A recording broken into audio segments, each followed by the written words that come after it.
शिव कैलाश के पास पूरी मदहोशी की हालत में बैठे थे।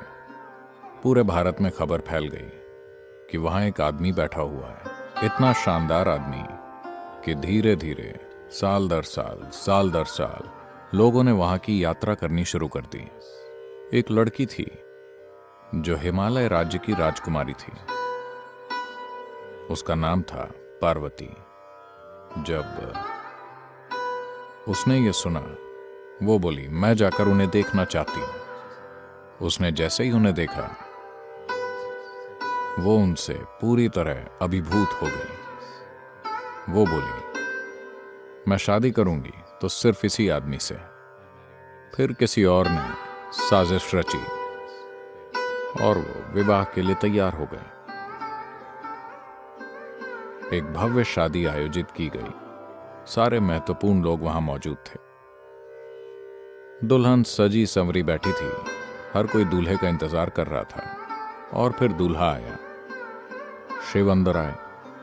पूरे शरीर पर राख, बालों में जटाएं, पूरी तरह मदहोश। और उनके मित्र भूत, पिशाच और टेढ़े मेढ़े प्राणी तरह तरह की आवाजें निकाल रहे थे। पार्वती की मां मीना ने इस आदमी और उसके दोस्तों को देखा, और जब उन्होंने सोचा कि उनकी बेटी इस आदमी से शादी करने जा रही है, तो वो बेहोश होकर गिर पड़ी। उन्हें होश में लाया गया। वो पूरी तरह टूट चुकी थी। मैं अपनी बेटी को इस आदमी को कैसे सौंप दूं? ये जंगली है और बिल्कुल असभ्य है। ये आदमी भी नहीं है, ये कुछ और है। फिर पार्वती ने जाकर शिव से विनती की, मेरे लिए आपका हर रूप ठीक है। आप किसी वजह से इस भयंकर रूप में आए हैं, मेरे लिए ये भी ठीक है, पर मेरी मां के लिए एक अच्छा रूप धारण कर लीजिए।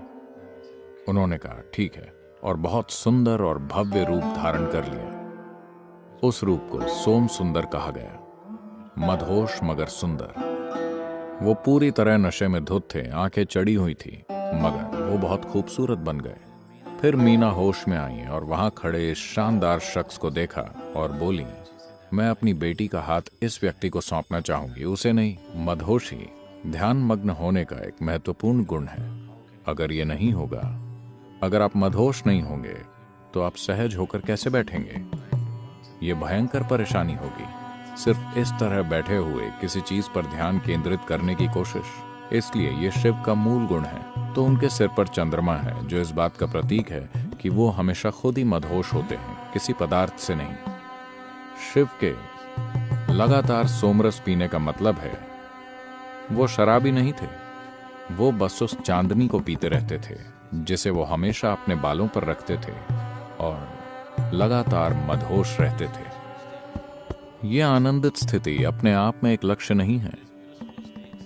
ये आनंदित स्थितियां कष्ट का डर मिटा देती हैं। जब कष्ट का डर नहीं होता, जब मेरा क्या होगा ये विचार आपके अंदर से पूरी तरह खत्म होता है, सिर्फ तभी आप जीवन की खोज करने का साहस करेंगे, वरना आप सिर्फ उसे बचाना चाहेंगे। चाहे करियर हो या कारोबार, सब सुरक्षा के लिए।